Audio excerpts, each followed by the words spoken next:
Hello and welcome back to Acro's Good Clinical Podcast. I'm your host, Sophia McLeod. Today on GCP, I'm joined by Tanya Binette, Director of Therapeutic Expertise in Rare Diseases at ICON, and Roz Round, Senior Vice President, Operational Strategy, Patient and Site Engagement at Precision for Medicine. Tanya and Roz bring their varied backgrounds to today's conversation about how we can leverage AI tools and solutions in rare disease research. The conversation highlights the promise and complexity of utilizing AI in trials with small patient populations and fragmented data, and both Tanya and Roz stress the importance of ensuring patient trust as we move along in this journey.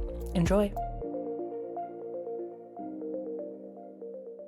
Tanya and Roz, thank you so much for joining GCP. I'm really excited about this episode we have for everyone today about AI in rare disease. I think it's safe to say that the two of you are coming at this from different perspectives. We're hoping that together you guys can tackle some of today's pressing challenges in both the AI and rare disease space. I would love if, just to set us up, you could give us a little insight into where you sit in your roles, what you're typically focused on, what comes to mind when I say leveraging AI for rare diseases, so that our listeners can get a sense of the perspectives that you each bring to this conversation. Roz, maybe we'll start with you, and then Tanya, if you want to add on. Thank you very much.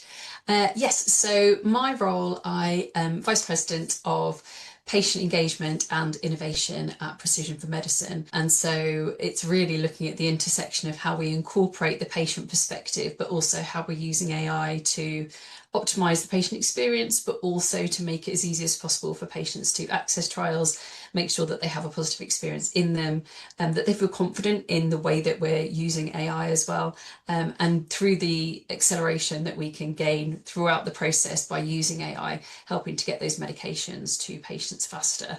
And I think rare disease is a really meaningful space. We know the diagnostic odyssey that so many patients go on even to get a diagnosis. And then with them being so broadly geographically dispersed as well, being able to kind of get to a site where they can actually get treated and feeling confident that they're getting the best care that they possibly can, and the burden on the families. So anything we can do to support that is really, really beneficial. So I've got many other things to say, but I'll let Tanya introduce herself as well. Thank you, Roz. So I am a Director of Therapeutic Expertise in ICON's Center for Rare Diseases. And so in my role, really, I'm kind of a consultant that helps with strategy development for our clients. And that means, anything from protocol development right from the very beginning through to where to conduct your trial, where are the patients, what sites are going to be the best, to then actual conduct of the trial. But all of that pulling in the rare disease perspective.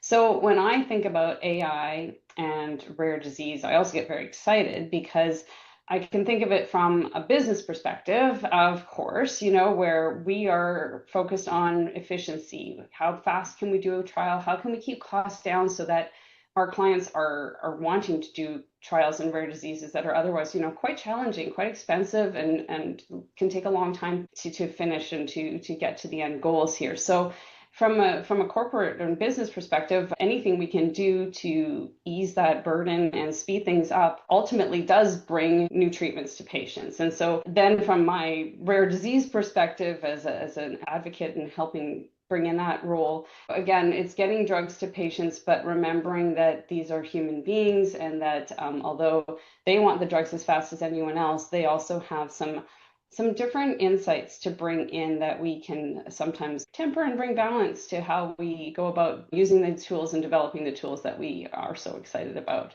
So hopefully, from both perspectives, the end goal is the same, but sometimes the pathway is a little different to get there. So getting into the AI of it all, I think AI is not unlike a lot of other areas where we're seeing a bit of a gap between, I think you said it this way, Roz, the practical and the possible. I'd love to know where you guys think that we sit right now in this possible to practical paradigm, and what do you see as some of the biggest challenges that we're facing right now? Tanya, maybe we'll start with you on this one. So, practical, I think from a CRO perspective, especially, well, not just CROs, but we're seeing a lot of really cool practical things happening. There's a lot of discovery excitement. So repurposing drugs, identifying targets for drugs, understanding what historical research has been done already and not duplicating effort, right? Being able to really pull from what information we can find. And modeling, molecular design. So all of these drug discovery things are the possible right now. We're seeing movement, we're seeing really interesting things happening. And then designing endpoints, designing protocols. Again, I think we're starting to be able to pull in some of these practical things into protocol development. And then in my business, we see optimization and the actual clinical trials being possible right now. How can we speed things up? Contracting, lots of things that we can be pulling from information that we know and we should be pooling to expedite and to really make things more efficient. We're using tools to expand site ID, by pulling in all sorts of cool things. And in rare disease, pulling in publication records, not just looking at,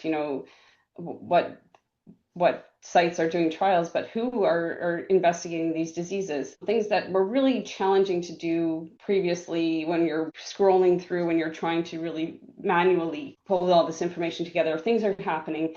That's the possible, and it's cool. One thing for rare diseases, we're always looking for that external control arm or something to really round things out, where to make up for the fact that we just don't have a huge patient pool to draw from. And one thing that is really exciting is the idea of using a digital health twin. But I put this in my bucket of possible because we run into some challenges when it comes to really being able to duplicate human beings, right? And to develop something like a digital health twin. And then also some of the challenges around patient privacy and finding balance between harnessing the power of data mining. And now this is where we come in with a little bit of the practical. We've developed some of the power to harness the data, but then what do we do with it? And how do we do it in an ethical and the best way possible to make sure that we're using that power for good? All of the things that Tanya said, yes. In addition to those, some of the other areas that I think are really valuable when we think about it, particularly for rare disease patients, you mentioned about designing better trials and the operational efficiency, but also in how we support sites with the site identification. So being able to partner with vendors that can help us and help the site staff to review both the structured and unstructured records within their EHRs to help find those patients, and to be able to look at that unstructured data and sometimes find some of those signals that are hidden in the notes around the patient potentially having a rare disease that may otherwise not have been possible or recognisable before, I think is really exciting. And also things we can do to support their participation as well, how we can think about reducing the burden and tailored communications and that kind of thing, that sometimes would have been too expensive, particularly for some of the small biotech companies. It may have been hard for them to fit that into their budgets, but a lot of things now in that world of kind of medical communications are possible now with the rise of AI. So also when we think about the practical things and what we're going to be seeing moving forward, moving from pilots to actually having things integrated operationally, I think is really exciting. Everyone was talking about AI for a year or two, but actually seeing it being embedded into workflows and into how people just operate day to day is really exciting. Some of the practical challenges, I guess, that sometimes could make it challenging to do some of the things we'd like to do are some of those bottlenecks. So things like access to data or data cleanliness or finding the right space in a workflow. I have got a huge list of AI agents that my colleagues are desperate for, that we're building at the moment, but looking at them and thinking, okay, where is looking at that kind of benefit risk analysis, and everything in the world is changing so quickly. I don't think any single person is really an AI expert because things are moving so fast. So thinking what's possible now, what's the world going to be like in a year's time? Where do you make the investment? If you partner with a vendor, are they still going to be here and able to support what you're building? So thinking about some of those pieces as well. And with the data, the scarcity and the fragmentation of data in the rare disease space, having so few cases and maybe inconsistency in the coding and that kind of longer term context that you have, and the risk of generalizing some of that data and maybe models being trained on small data sets and then making inferences, we need to be really careful about. I'm sure we'll speak about it in a bit too, but around regulatory and quality expectations. So now that the regulators are starting to come out with more guidance, like the FDA EMA joint 10 points that they're focused on, making sure that we're understanding that. And when anything happens quickly, just like decentralized trials did a couple of years ago, the regulators like to sit and watch and see what people are doing. So I know we were kind of looking and waiting for some guidance around DCT, and that took a while to come out because they wanted to see what was happening before they made their position clear. And I think we're still in that world in a lot of ways, even though there are some things they've said they like to see. There's no comprehensive thing that every company needs to follow to make sure they get it right. So I think that is something that makes a lot of our clients hesitant to want to try anything too fancy around AI. But also thinking about how clients and sites and patients, the trust that they have in the way that we approach AI and the comfort level they've got with AI.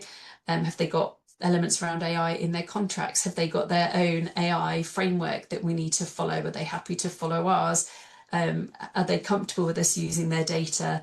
And also thinking about patients and how they feel that their data is being used around AI. I know with the things like ChatGPT Health coming out in January, it's really interesting hearing people's perspectives. I actually did a lecture at Georgetown University with their master's students, the biotechnology masters, and I said to them, like, who in the room would be comfortable using ChatGPT Health? And almost all of them were like, actually, yep, I'd be fine with that. And I was like, really? Because I think I'd worry about putting all of my health data in there. And we kind of talked through the pros and cons, and it was really interesting. Maybe it's a generational perspective. Maybe I'm showing my age today, but it's interesting to see how different patients are like, yes, take my health data, AI, go find patterns and things that wouldn't have previously been possible. And other people are like, absolutely not. I don't want it anywhere near my data. So it's still so new. Everyone's talking about AI like it's been around forever, but it's still so new and so nuanced. I think it makes it really exciting, but it's still unfolding in real time, I guess. I want to stick with that regulatory point for a second because I think, that really kind of sits on top of all that we do at Acro. We're interacting with regulators across the globe. The industry is global, but there's a lot to think about. I'm wondering how you both are thinking about maybe that gap between regulatory speed and then the speed of innovation. Are there solutions that you're seeing that maybe will help close that gap? How are you thinking about regulation from a global perspective? Sure. Yeah. So I guess I think about it in terms of how they're framing things. So when they talk about credibility, transparency, patient safety, and they're all things that are important to us as well. So from what has been shared, there's nothing unusual in there. I would like to say it's common sense, but it's important that it's stated so that people are knowing what they're driving for. And almost thinking about it like any other technology. So making sure that you're clearly defining the context that you're using it in, making sure that you're assessing the technology effectively and putting mitigations in place, making sure there's an auditable trail in terms of how you build any AI solution or how you document things, what's the governance process, how are you monitoring things in the long term. And so I think looking at maybe other technologies that have emerged over the years and how regulators have responded to that and using that as a bit of a blueprint for common sense for what we want to do now. We've got our own AI ethical framework at Precision for Medicine that we follow, and it does tend to align with those things. So thinking about transparency and accountability, can we see what the data inputs were, how decisions were made, where the ownership lies, both when things are going well, but maybe when they're not going quite so well, being able to explain things and make documentation accessible to people. And as I mentioned, that monitoring and that governance process and aligning it with the risk level. But I think it's wise to proceed with a degree of caution at the moment because, as I said, things are unfolding so quickly. We talked about DCT a little bit before. That was the biggest thing, and that was going to transform clinical trials. And it was hashtag no going back, and everyone was enamored by it. And then the world changed, transitioned out the pandemic, and then everyone pretty much mostly went back to how things were. I don't think that's going to happen with AI, but looking at aligning the enthusiasm with the practicality and taking a risk-based stepwise approach to learning and building and developing, and I say that common sense and aligning with what we've seen from regulators in the past, and also thinking about any global differences, the privacy and all of those things. I think that's kind of where we're coming at it from at the moment. Tanya, how are you thinking about this? I think, there's the AI regulatory landscape, and then there's also a lot of regulation around rare disease trials specifically, and really trying to, harness all of what we can with some of these smaller populations that are harder to find and some of the considerations you need to have in a rare disease trial that's maybe a little bit different. No, for sure. And I think, it's layered because, yeah, there's what Roz said, there's so much involved in, all of what's going on with the regulatory and with the guidances and sitting back and watching. And we have our clients coming to us and asking for our guidance because, there's a lot of this sort of like, well, we have guidances, but they're not rules. And that's what needs to be in place right now, right? We need to have the guidances. And I think what we then speak with our clients about a lot is the openness of regulators, I think, to have discussions around how to move forward, frankly. And so we refer to things, for example, external control arms are going to be a really big piece of rare disease trials, right? And how do we because this is a lot of excitement around how we can use AI, whether it's the digital health twin, but even just, the power of AI to use external control arms more effectively, faster, pull in all that data from all over the world, from, primary care physicians. So much data is out there. How do we bring it all together? So there's a lot of excitement about how we can harness data to build external control arms is where my brain goes for sure with rare disease trials. And I think that's so important, but it's going to be a challenge to really get there from a regulatory perspective. And so when we're talking to our clients and trying to help them through this, we're always talking about, the transparency, openness, and of course, going into conversations with as much transparency as Roz talked about when it comes to statistical methods, when it comes to going in with all of your pieces in place to the regulators and sitting down and having a conversation, using the fact that they are open to these conversations, having those type C meetings to really sit down and go, okay, this is what our thoughts are for our protocol. Is it going to work? Because that is, frankly, when it comes right down to guidance from regulators, it is that we need to look at things on a case-by-case basis and sit down and go from there. And so it's exciting to be part of the development of things, but there's a lot of guidance and there aren't rules. And to speed things up, sometimes taking a step back and having the conversations and using the tools like the regulators are putting out there, that might speed up the process in the long run, because it's going to be case by case and maybe some sort of almost risk taking to try to overcome some of these challenges right away. Yeah, it's a process. Like I think as Roz was saying with the DCTs, we waited and then we got something and then kind of moved on. So it'll be interesting to see where we go with this. I think we'll be having conversations like this for probably a few more years at the rate things typically go. And we've talked a lot about challenges, but I do want to make sure we're having a positive spin. And you guys have touched on, I think, already a number of opportunities that we see, but I'd love to know, Tanya, when you think about some of the opportunities that are out there when we think about leveraging AI in rare disease trials. Are there any opportunities that you see that you haven't touched on yet? Is there something that maybe you don't think is getting talked about enough? Well, I think involving patients also is going to be, you think of things from a rare disease patient perspective, and Roz touched on it before, but the time that it takes to get to a diagnosis, and in that process, a rare disease patient typically becomes a rare disease expert, or a caregiver becomes a rare disease expert, and may even be driving the innovation behind developing a new treatment option for themselves or their loved ones. And the power of AI also extends to the patients and being able to take things, shifting control to patients, right? And then being able to help support making informed decisions from their evaluation of data and to manage their own health journey. So I think that that's huge. That's really huge. And making sure that the tools are accessible to anybody. And often we talk about diverse patient populations in rare disease. So sometimes this means coming at things from different perspectives. And I even had some of my colleagues and rare advocates talk about using data through crafts, through cultural experiences, but ultimately to put a bit of the power in the patient's hands and in the people's hands to both, to drive their own journey, but also to collect data from patients too. So it's going both ways. And then, again, some of the really cool things from patients' perspectives is in that control space, tools are going to help them with learning, with adherence to their medications, and even navigating complex healthcare systems. So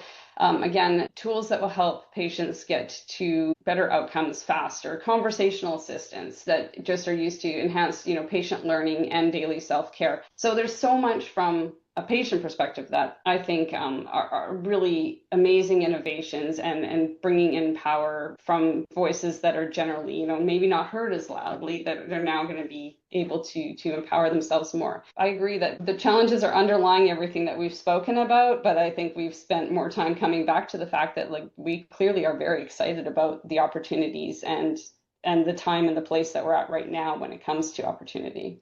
Yeah, absolutely. And Roz, following up, how are you thinking about opportunities that AI brings? Is there anything that you hadn't mentioned before? Anything that, only you are seeing the future on? Well, I don't know. As Tanya was talking, my brain was actually starting to go and spin off in a new direction. So we know that patient power or care partner power in the rare disease world is strong. As Tanya was saying, people are going and searching for information and it can be really challenging to find, and AI could make that easier. But I was just wondering if maybe an opportunity would be for something similar to the UPATI training. So I was part of the original UPATI project in Europe, where, and for anyone that doesn't know what that is, it's basically a training package for patients or patient advocates or people who want to become patient advocates. And there's like a simple level package, but there's a more enhanced level training, which is almost like a master's level training, so that people can have those equal discussions with people in biopharma and feel more empowered to have really solid discussions. But I wonder if there's something similar like that maybe needed almost for AI training, because I know that we see in the business such a massive range of how comfortable people are with the practicalities of using things like co-pilots and prompting and agents, and then partnering with vendors and assessing them and all those kinds. There's a huge range in terms of people's comfort level, trust, and all of those things. And that must be the same in the patient community. So I think there's an opportunity for some degree of AI training to help empower rare patients and their care partners in how to use AI effectively to help them on their journeys. We talked about some of those operational improvements already. I think that's a huge opportunity and something that we're heavily involved in just looking for. The way that I usually explain it to my colleagues is think about the most boring, repetitive parts of your job, and that's usually something that AI can either do for you or help you with. And so really going and examining those workflows and talking to the people and finding out where the inefficiencies are to be able to support them so that they can spend their time on more strategic decision making and partnering with clients and providing education to patients and working with investigators and site coordinators and all of those things. So it kind of removes some of the noise out of people's jobs, and so that can be really effective and also improve their satisfaction at work too. But as we talked about earlier, getting through the whole clinical trial process as swiftly as possible. So that's a real opportunity and something that we're working on. And we touched a bit on kind of protocol and endpoint planning as well, but being able to much more quickly and easily model some of the impact of different eligibility criteria, using AI solutions to actually be able to get feedback very quickly from patients and from investigators, which in the past would have been quite expensive market research projects and could take 8+ weeks, and is something you can now turn around really quickly using AI solutions to just go and get some feedback and hear the patient voice and the care partner voice, so that we're not inadvertently making trial design more complex than it should be. People adding things into protocol design because it could be interesting, or the regulator might ask a question, but actually adding inadvertently challenge to patients in terms of time and burden and that kind of thing. So I think it's easier now to pressure test a lot of those things quite quickly, and get that feedback when that would have taken a lot longer before. And as I mentioned, just in the identification of patients at site, I know I used to work at a site myself, and it takes ages to go and look through notes and find patients that might be eligible for a trial. So anything that AI can do to make it easier for them, I think is going to be really beneficial. So there's loads of opportunity and there's loads of unknowns, but it's certainly an exciting space to be working in at the moment for sure. Yeah, absolutely. I think that training might be the call to action out of our episode today. I liked that idea. We want to talk a little bit more about patients. We've talked about them a bit, but I think they're, as you both have stated, very integral to this process. Roz, you mentioned the AI ethical framework that Precision has, and I know a lot of patient input went into this. So I would love if you could tell us a little bit more about the framework and that process of getting patient input. I think there are probably some folks who are listening who would like to do something similar, maybe at their organization. So any tips you have, just kind of walk us through that journey.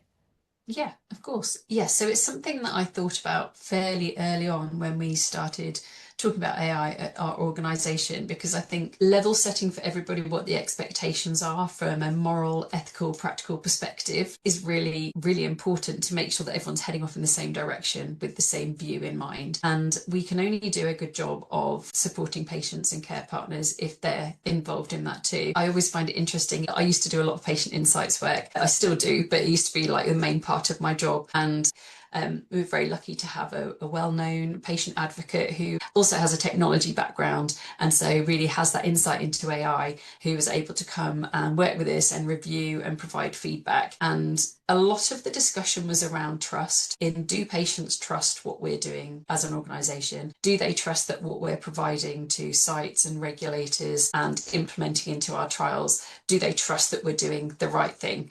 A lot of people know about AI as a buzzword, but not everyone understands the intricacies of it.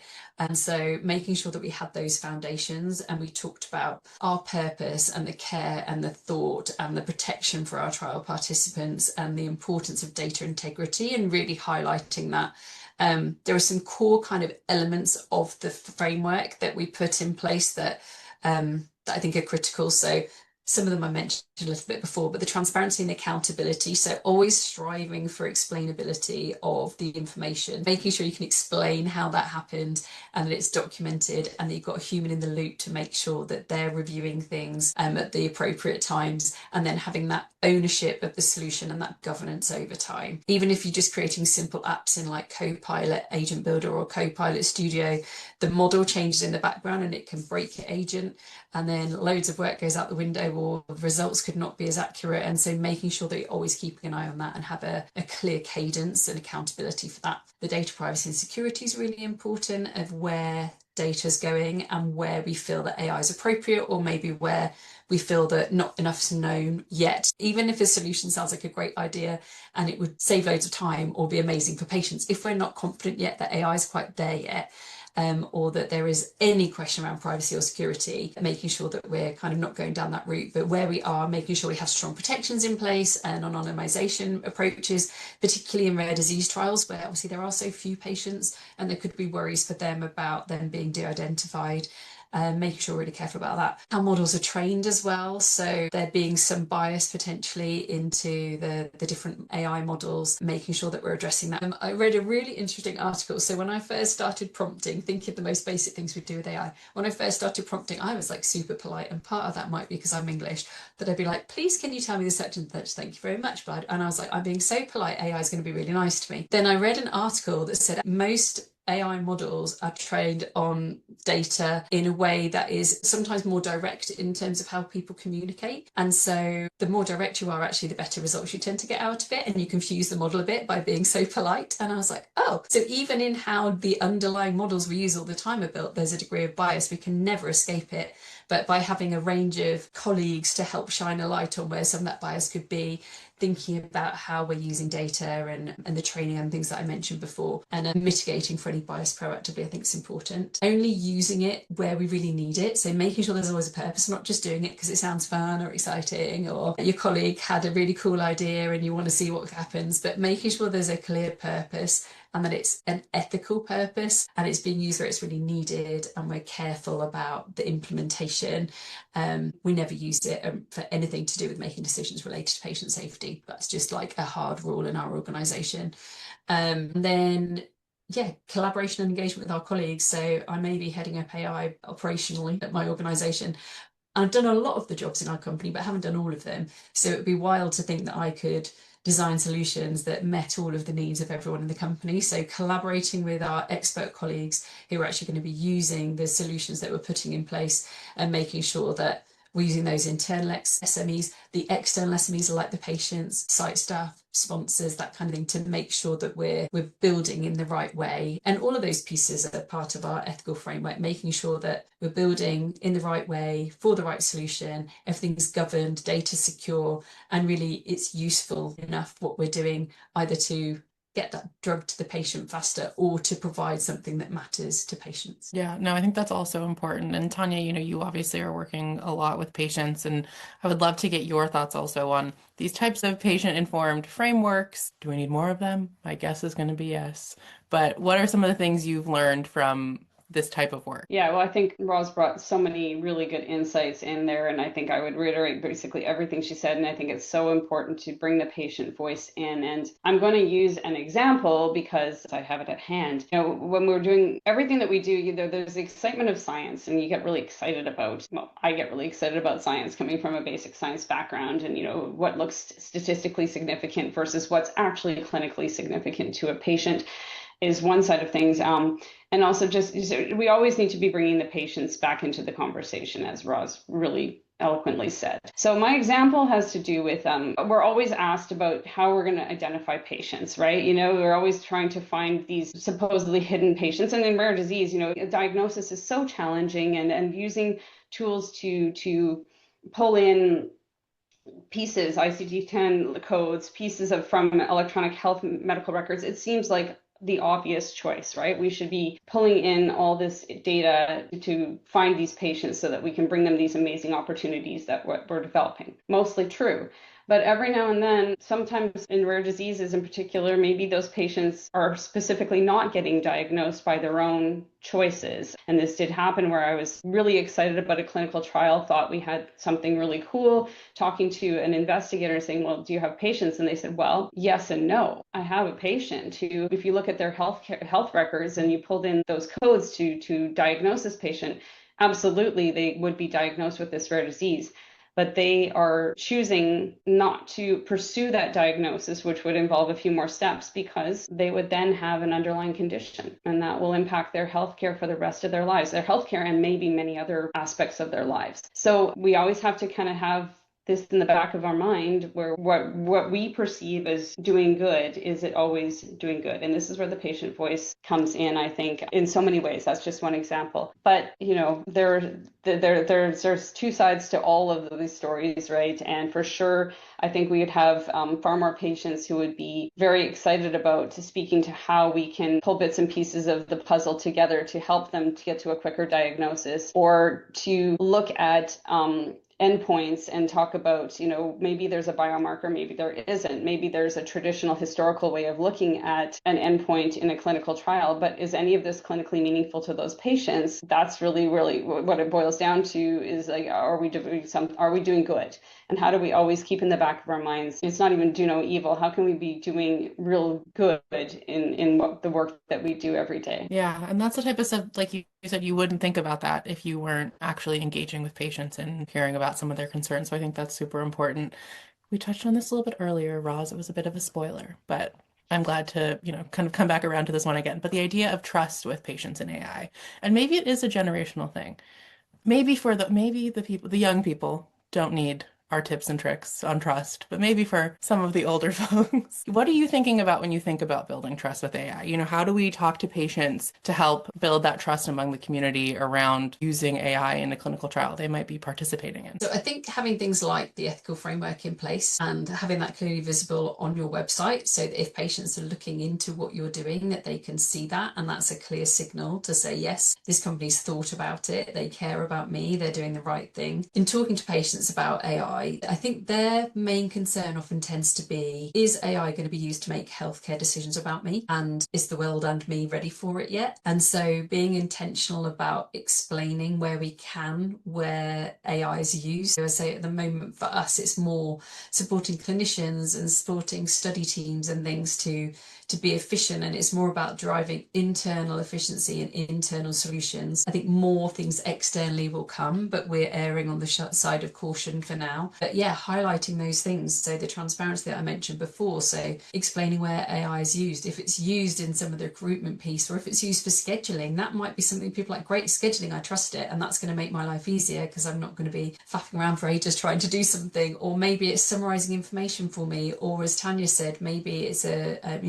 AI voiceover that's used to be able to explain something. So making sure we're clearly stating where it's used, and then clearly stating where it's not. So it won't be used for medical decisions. It won't be used for, assessing eligibility for a trial or any of those things. So communicating that purpose, the benefit, I think is really important, and letting them know that there's a human in the loop as well where we can. So getting that trust in our processes, knowing that there is an accountable, responsible, named person, and that privacy is built into what we do as well. So privacy by design, I think the data security is such an important topic, and the access controls are so critical, making sure anonymization practices are in place and all of those things, and making sure that they're explained in patient-friendly language. So if they go looking for it, even if they've not done my UPATI style training that I came up with a minute ago, but that we're explaining things in patient-friendly language. I think often, again, when I talk to people about AI in our company, especially at the very beginning, there were all these new terms that we were using, even just talking about human in the loop and things, just making sure that, you've got a glossary of terms, or that things are just kind of plain language information for people, talking about that bias piece up front, and that it is looked at and addressed, and then making sure that people know that there's that ongoing monitoring as well. So I think the more visible you can be with your approach, the more information you can find, the more people trust it, because, it doesn't look like you're trying to hide AI somewhere. You're being clear about the benefits of it, but also where you're cautious, where you think that the world's not ready for it, or if it's just too risky. Yeah, Tanya, what do you think about trust and patience and AI? Yeah, I mean, I think that basically patients want to see their voices reflected in what we're presenting to them. And so the transparency piece is huge, of course, because these patients are truly experts, and they need to they will understand what we're presenting them with, and they want to be at the table. They want to be helping develop. They want to be brought in, as Roz did, brought in from the very beginning to be developing the tools that we are then presenting back to them, so their voice is reflected, and so their values are considered and brought back to them. And we've all been on a situation where we've talked to a chatbot, and chatbots can be really helpful with triaging and getting through something until you get to that never-ending loop. So I think we have to be sure that when we're using these tools to make everybody's lives easier, patients, sites, all of our lives easier, that we don't fall into any sort of loop where we're not, as Roz said, showing that the humans are there driving all of these innovations. Because I think ultimately patients want to be reassured that AI is augmenting human decision making, right? And not ever going to replace that patient-clinician relationship. We all want to be sure that when it comes right down to it, that we still have the human connection, and the patient-clinician relationship is probably been nurtured for a very long time to get to where they are today, and that continues on. And so I think that's where a lot of the trust comes down to, is, and Rob summed it up too, that really the human driving the tools is clear and apparent and upfront. Yeah, it's much more comforting that way. I don't know. I'm not ready for robots to take over. Not I quite yet. know, right? I'm not there yet. But I wanted to end like we end many of these episodes, but sort of in a future-looking frame of mind.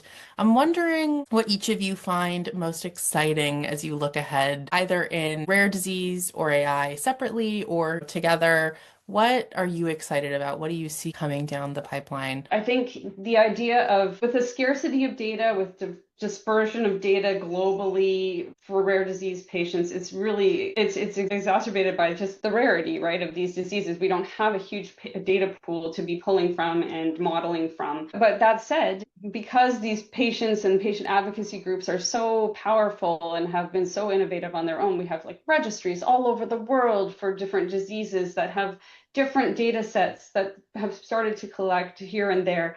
And it's challenging because we know that a lot of this data, natural history data, patient health care, electronic health records, all of this data is here, there, and everywhere. And to see some way to bring some of this data together and centralize, but also, consolidate what we do have, and then maybe forward thinking, develop a way of collecting data more uniformly so that we're working collaboratively rather than at cross purposes, right?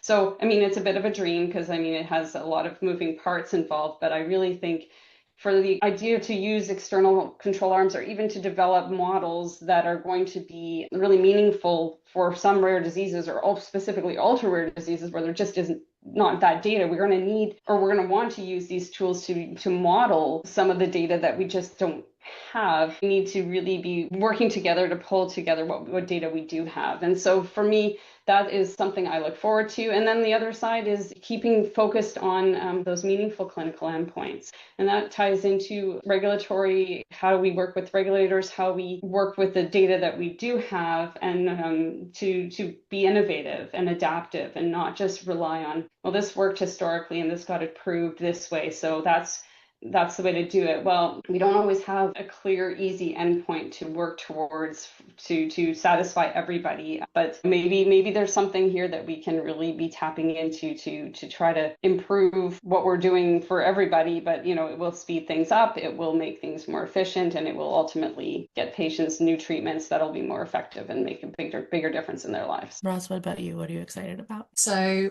excited about what Tanya was talking about the new trial models. I think that can be transformational. Other two areas that I think are really exciting. One is being able to support patients better so that the time from first symptom to trial access for rare disease patients is significantly shortened because of the availability of, we talked about earlier, finding patients in EHRs, looking at structured and unstructured data and things I can't even imagine that will happen, I'm sure will happen, but shortening that time from first symptom to actually having trial access.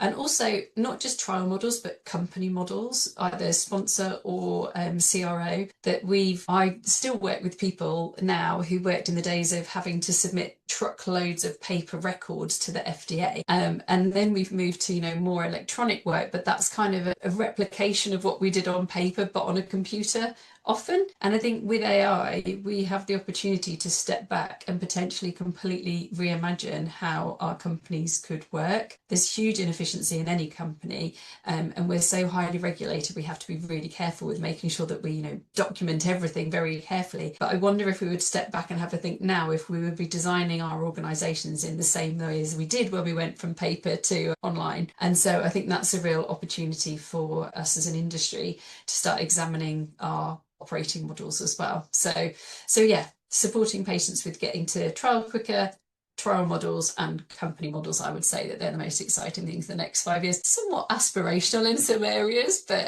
if that was a dream world, that's what I'd be liking to see. It's good to have dreams, We'll make these all come true, I think. I believe in us. Well, I believe in you too, because you guys are actually doing work. I'm just asking you about it. With that, I want to thank you both for joining. This has been a really fun conversation. It was really great to hear both of your insights into this ever-changing world of AI and where we're going and how it can help rare disease patients around the world. So I want to thank you both so much. This has been really great. Thank you for having us. Thank you.